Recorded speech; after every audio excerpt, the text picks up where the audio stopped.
My very cultural sister, Mema Ekukina, is standing by to speak on high personality value. Let's go enjoy this talk with her. Let's talk about something powerful, what it really means to be a high value person in 2025. Have you ever admired someone so much? Wow, they just have it all together. That's a high value person you're seeing there. Picture this. They're the ones the boss will call to represent the company at international events. And he's gone. They're mature, dependable, and always leave you inspired. Here is a tip on how to become that person you admire. In 20, feel triggered? Ask yourself. How feel triggered? Ask yourself. How would the best version of me handle this? And then do that. Don't let your pride or ego get in the way. Tip number 2, healthy boundary. High value persons set boundaries. They know when to say no, not because they don't care, but because they value their peace. Here is a quote to remember. The difference between successful people and really successful people is that really succeed 25. Protect your energy. It is the key to staying. Come back and thank you for that very powerful motivational words there. Let's go to our health segment now, and we are talking about healthy lifestyle. What are the healthy lifestyle approaches that we could adopt? What are those things we need to do to ensure that we have a healthy lifestyle that would translate to a healthy body, a healthy mind, and of course a healthy life? Let's go to our health segment now.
Welcome back for my health segment. We'll go on a short break, and when we return, we will be taking a feature. So please stay with us.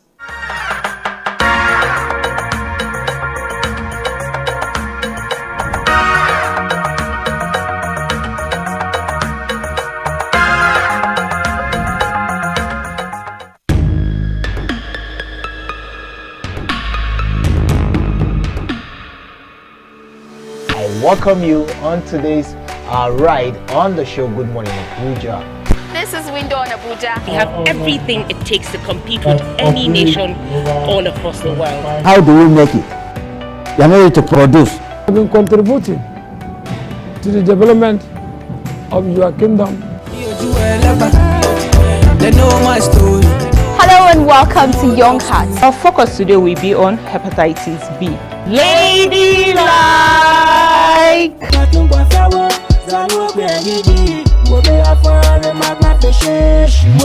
This is Entertainment Gist.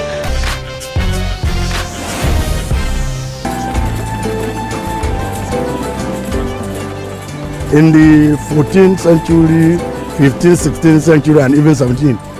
That is for zakah to cure our greed. The purpose why Allah subhanahu wa ta'ala decided to create humanity. The Bible talks about a man called Apollo.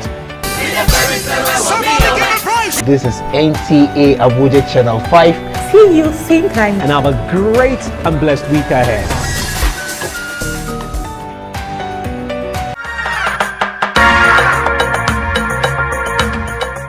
Welcome back from that break. Now let's go take a feature on the debasement of value. What is value to you? Why do we keep debasing value? We should rather see how to upscale the value of value. That is what our interest should be on. But this feature would help us understand better. So let's see this feature. The kind of values adopted by a nation greatly determines the level of its development. Every family will be proud to instill in their words good virtues and patriotic zeal to defend the integrity of the family, as well as the country at large. Our values inform our thoughts, words and actions, which in turn helps us to grow and develop. The decisions we make are a reflection of our values and beliefs.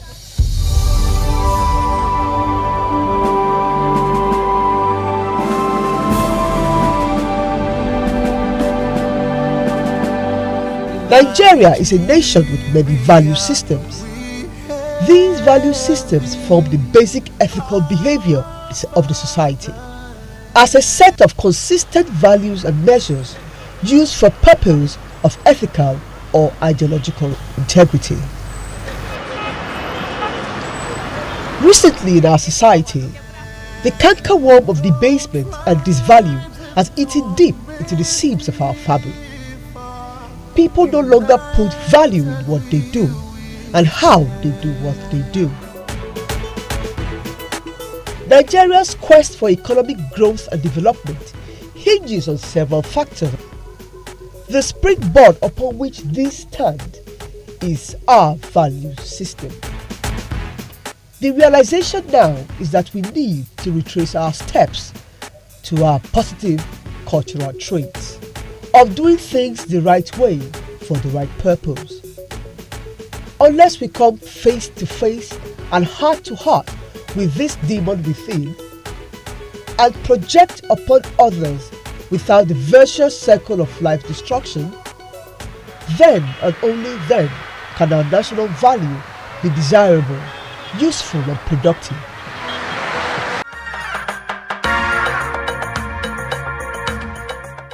Welcome back. Hope you enjoyed that feature on the basement of value.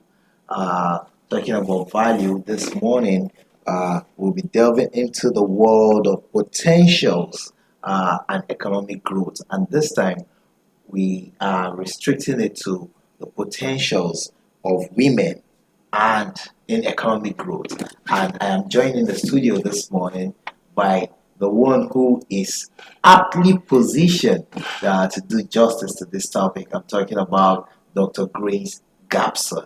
Good morning and welcome on the show. Good morning. It's a pleasure to be here. Yes. This morning we're delving into the world of women potentials in economic growth. They said the popular saying that whatever you give to a woman, she multiplies it. Yeah. So if you give her, say, a business, she multiplies it. Yeah. You give her anything of economic value, she multiplies Yeah. it. But then it's like we're not tapping into this natural order of things. And that is why my first question this morning is how can we maximize the benefits that could come from women's participation, especially in the workforce economic development? Yeah, just like you have said, once again, thank you for bringing me in again. It's always a pleasure to be here. And it's a pleasure to have you here as well. Yeah, my passion everywhere I go and everything I talk about, aside real estate that I do, is women's empowerment and the financial freedom for every woman. Emancipating women from poverty, from adversity. And you see, a lot of women are stuck. And then they do not know that a woman, just as we have said, is naturally wired to multiply things. If you give a woman 100,000 naira today, come back after 1 year, and you say, do business with this, that money would have multiplied into 2 million naira. But the thing is that the society, the economy, and then the community we find ourselves have so limited women that they always ask us, what is it, is this thing that we bring to the table? Yeah. Women bring a lot to the table. So if the government, if the community, if families could trust to bring in more women into the workforce. Now imagine the world's population calculated that women forms 50% of the world's population. And imagine that 30% of these women are welcomed and thrown into the workforce. Just imagine how the economy would boost, how the GDP of nations will multiply. So women need to be trusted and empowered to work, to have their own businesses, to go into entrepreneurship, because a woman is wired to be expanded and do a lot of things. Amazing. Well, you've just said it the way it ought to be said, but then it will seem the reality of things is different from what we have. Yes. So how do we begin now to get the changes that we desire, especially if what we are speaking about is getting a thriving economy for everybody? Yes. If we must thrive as a country, if we're saying our economy needs to get better, what are those things we need to do, especially when it comes to giving women the opportunity? Thank you so much. For the Nigeria's economy to boost better, to grow better, and for the GDP of the country to multiply, women need to be empowered. Now, there are lots of women at rural communities, urban cities that are limited by not having capital to start their business. Some have these ideas, some have skills, and then they can only do what their capital can afford them to do. So if the Nigerian government can bring in laws, bring in policies that helps women and empowers them by giving them grants, simple grants, affordable loan facilities, you see that women will do better.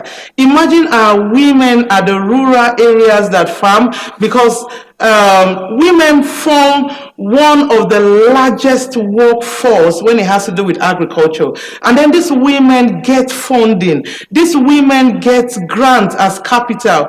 You will see that food scarcity will be a thing of the past in Nigeria. So women need to be empowered. Women need to be taught. Women need to be mentored. Yes, the Ministry of Women Affairs is doing a lot by sensitizing women, educating women, skills acquisition, but a lot of entrepreneurs, other government institutions, and government policies need to still come in to encourage women. Women are already doing great things, in politics, in business, entrepreneurship, in tech, in the world of tech, but we can still do more. I totally agree. But now let's look at challenges and barriers now. To even when now the women are willing to step out and take matters into their own hands and become productive members of the society, we get to see impediments, whether cultural, whether religious, biases, and things like that. How do we demystify this? How do we break these barriers so that these women can have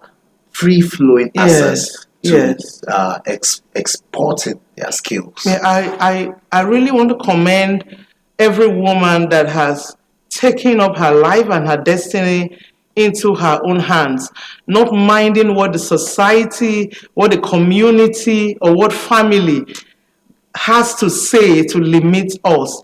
Now, one of the barriers and impediments that holds women back is cultural norms. There's this say that it's just in the 20th century now that you see women sitting on boards, and the women doing great things, and people will not say, she has sugar daddies, she's selling her body. This has always been the cultural norm holding women back. And then you see husbands getting so afraid, allowing their women to go work, to do business because of what culture is saying. So we need to grow above cultural limitations. Also, the society has found a way to keep women in one very small cocoon.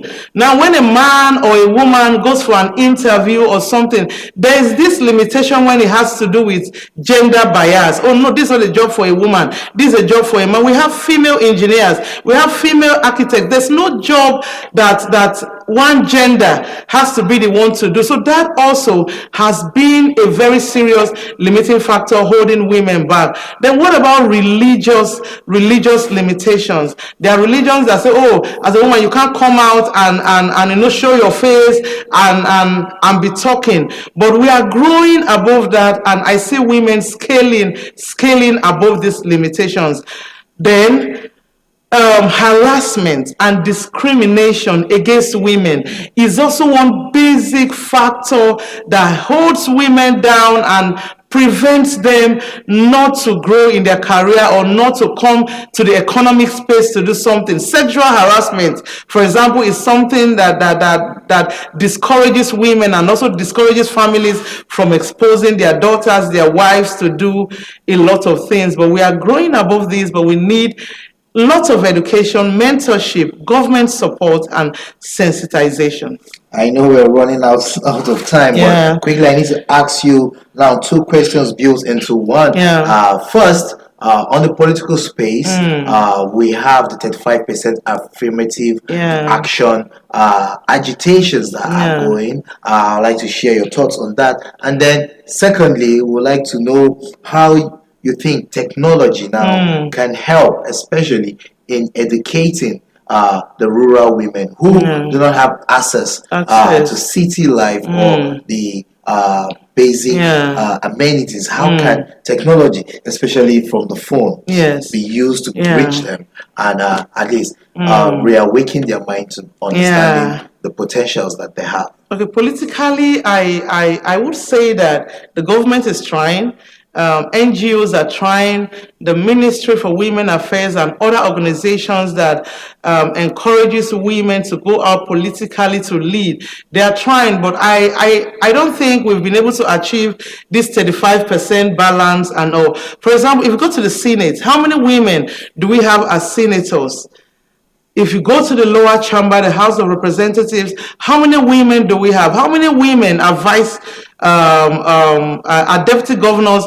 Have we ever even imagined that a woman could one day be the president of the Federal Republic of Nigeria? Do we think this is what society can accept? We need to grow politically as a nation to be able to know that when a woman leads, that's a mother that is leading. Like I said earlier, a woman nurtures. And so we should be confident enough to believe in the women folk and give us elective, appointment positions and test us and see. Okay, look at the likes of Dr. Ngozi Okonjo-Iweala. She did so well when she was a minister. Right now, she's serving the world, and she's doing so well. How about the likes of Ibukun Awoshika? She's doing so much, and the likes of other women. Then going to the rural areas, as it has to do with empowering women, doing businesses, SMEs, and all. Technology is growing, and then almost everybody, almost every woman, even in the villages, would have access to phones to be able to connect to the social media. Now, we could do this by way of sensitizing women, creating little courses, how to sell your product, how to say this on social media to be able to sell, how to get to your ideal client. I know this is not a one-day thing, but we can, government could create policies thinking and putting these women into consideration. And also for those that can't even afford the phones, giving them affordable Android phones and then showing them what to do with these phones, where to go and how to take pictures, how to get friends on social media. and sell their products. Amazing. You could see how passionate she is when she's speaking about the possibilities that could come to women and how these possibilities could mean economic growth for our dear country, Nigeria. I must say you're doing an amazing job. And Thank you so much. knowing that there are people like you there, Thank you. it's simply fathomable that yes, Nigeria is on the right track to get to that point where we could say we are economically balanced due to the vibrancy of our women. So thank you for speaking with us. Thank you for coming on the show. Thank you. Yes. Yeah. Let's go see this feature and dance as we celebrate and commemorate the World Day for Cultural Diversity. Cultural dance is an essential element in all aspects of life. Dance is an expression of social organization. The beauty and diversity of our dances in Nigeria is a powerful tool, and it provides an outlet for self-expression.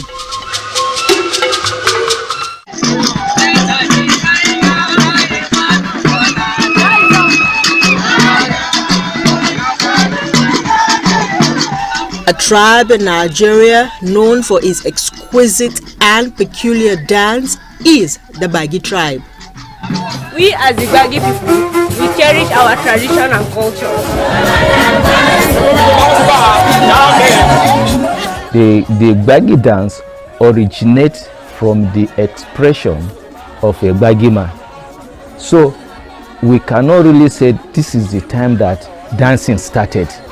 Now in Gbagi land, we have all different kinds of dance. We have the dance, a war dance. We have dance for the royalty. We have dance for the young one. We have dance for the aged. We also have dance that are meant for merrymaking.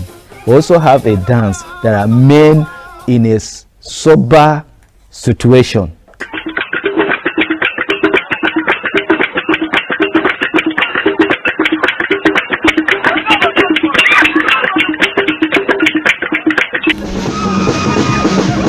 Awo, Ajanya, and many other dance types have made the Gbagi culture stand out, as it also plays a major role in the activities of the Gbagi people.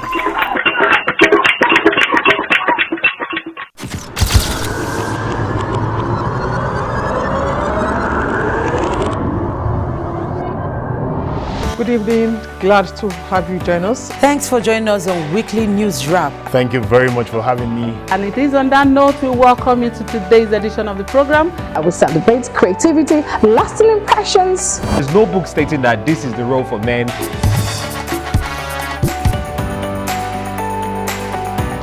On the news. On the news at 7. The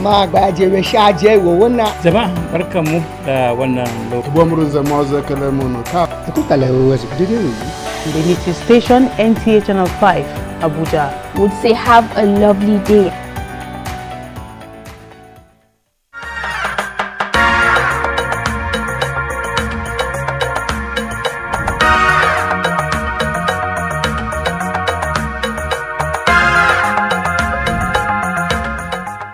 Welcome back. The program is still Good Morning Abuja, and this morning we want to discuss something that's very, very important. Yes, we're talking obstetric fistula, the burden of obstetric fistula in Nigeria. I'm being joined on the show this morning by Omileyo PME, who is a program officer for the Sustainable Family Healthcare Foundation. You're welcome on the program. Thank you. Good morning. Good morning. So we're talking obstetric fistula. This is a condition that is becoming prevalent in our society, especially in the Nigerian society. So let's understand, what is obstetric fistula? All right, thank you.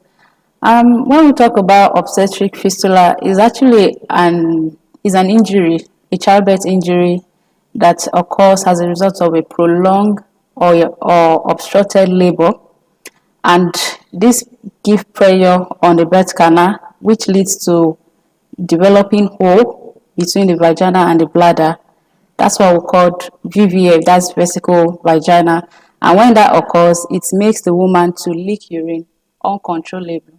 Then if the hole occur between the vagina and the rectum, that is what we call RVF, which is rectovaginal fistula. And this, when this happens, it makes the woman to leak feces uncontrollably. So that is what fistula is all about. Amazing. What would you say is the estimated prevalence of obstetric fistula in Nigeria? How prevalent is it? Okay, according to WHO, in Nigeria, it is estimated that over 400 women suffers from this condition, and with 12,000 new cases happening every year, and the average number of surgeries or treatment that has been provided is around that 5,000. So every year we have 12,000 with addition of like 7,000 backlog. That is truly some numbers there. Okay, but what could be the major cause of this? What causes it? Aside when you said prolonged labor or obstructed labor, but is it as a result of dietary misfunction, or what could lead one into even the prolonged labor in the first place? Okay. There are several causes for obstetric fistula, and some of which is the early child marriage. Okay. Yeah, you know, when you give out a child out for marriage at a very tender age, and she's still a child, the pelvic is not yet developed. When she gets pregnant and she's in labor, of course, because the pelvic is still small or not well developed, there is an obstruction will definitely happen. And when this obstruction is there for a prolonged period, this is without timely intervention. And this timely intervention is the cesarean section. Without giving that services, it could lead to this fistula we're talking about. Another thing is, you know, as a woman, when you're pregnant, you need to register for antenatal clinic. That's the ANC. You need to register for it. Once you register, the midwives or the nurses in the hospital, they will be able to examine you as the mother and the baby. They know when you fall into labor, they know when the labor is not progressing. So they refer you to where you could get the appropriate intervention. So it is very important to attend antenatal clinic. Another causes of this is this female genital mutilation. Yeah, it could also cause this because when you're trying to cut that part, you could cut beyond what you're not supposed to cut, which could also lead to fistula. This is really deep. All right, let's talk about treatment options available for women with fistula in Nigeria. You mentioned some numbers, 12,000 cases, new cases almost every year, and with backlogs already existing, and with treatments for just 5,000, you said. But let's explore the treatments. How are they readily available? What can we do to make them more available? Okay, so for the treatment of obstetric fistula is surgery. It can only be corrected through surgery. And yes, the backlog is there because we do not have enough experts in this area we have limited human resources that could handle cases like fistula, and that's where the challenge is. And that's why we're having a lot of backlog of these cases because of the limited hands. So it could only be corrected through surgeries. Okay. I know you've talked about some of the things that we could do to prevent, or some of the causes, talking about antenatal and early marriages and all of that. But are there other things that we could do to prevent the occurrence of obstetric fistula? Yeah, there are several ways we could prevent this occurrence. I think we should start with desensitization because a lot of people are not aware of this. So we need to create more awareness, have involve male in all of this awareness because in most of the homes, those who make this decision is the head of the family, which is the husband. So you need to, in all of the engagement, you need to involve this male so that they could also make the right decision for their wife. Anything that has to do with her health, they could make the right decision. So we need to do more of awareness creation. Then we also need to encourage our women to attend antenatal, encourage them to attend the clinic, And if there's this myth around having birth through cesarean section. In fact, people say, oh, if you they call vaginal delivery normal delivery, and cesarean section, which delivery is abnormal. So there's this myth around it that if you deliver through cesarean section, it means you are not a complete woman. I think we should start by trying to eradicate that myth and other cultural barriers and that is actually encouraging this occurrence of fistula. So we need to encourage women that having a cesarean section doesn't mean make you less of a woman. At least this has to do with your health. So if that is the available option for you, why not just take it? So we need to encourage it. Then we also need to encourage women to get these services at where we have skilled birth attendants. A lot of people, we have all these auxiliary people and all of that. Yes. So let's encourage them to get this intervention, this assistance. They should get it from a very skilled, experienced person. And because a lot of people are even causing, these healthcare workers, they are causing more damage than good to these women. We've seen cases where fistula occurred as a result of surgical error during cesarean sessions. A woman going for cesarean and still having this fistula. So I think we should do more of a capacity building also for the healthcare workers. If their capacity are built, they could be able to have and to take care of these women, to provide good and quality obstetric care for those women. So I think these are some of the ways we can try to prevent fistula. Okay. Now let's quickly share your thoughts. What role do you think our government can do? How can government make it easier for you people to do your job? How can government make it possible for women to have safe deliveries without any complications as leading to fistula?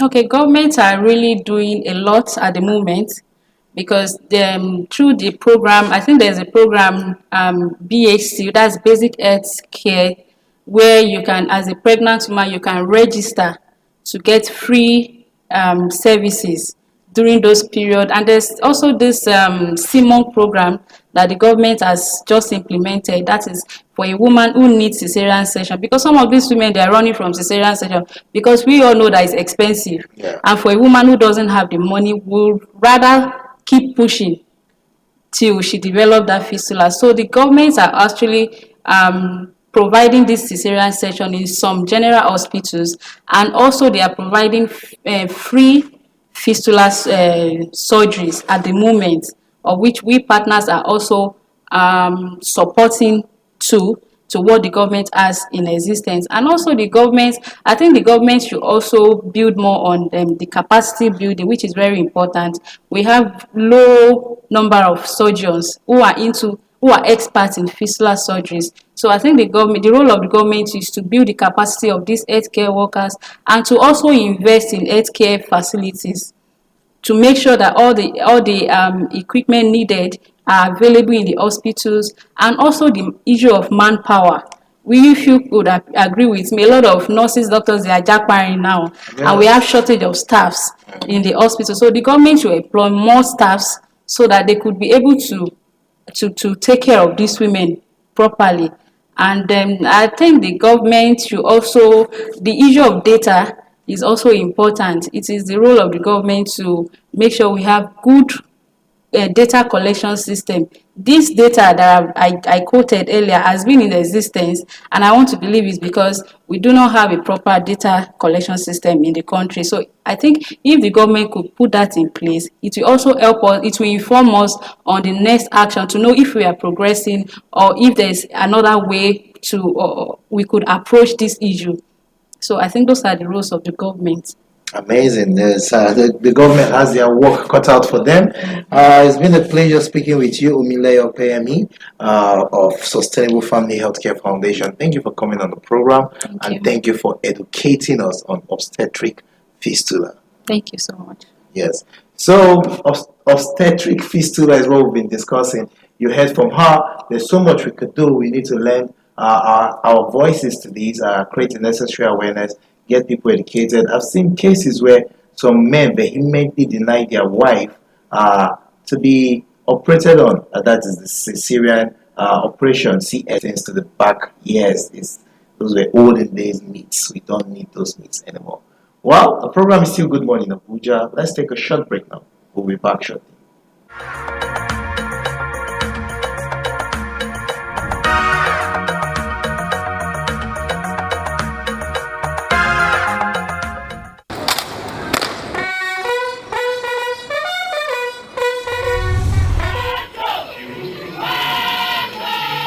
This is called the police. Live on the Unity Station, NTA Channel 5 Abuja. What we do is to assist them by making security our primary concern. Security is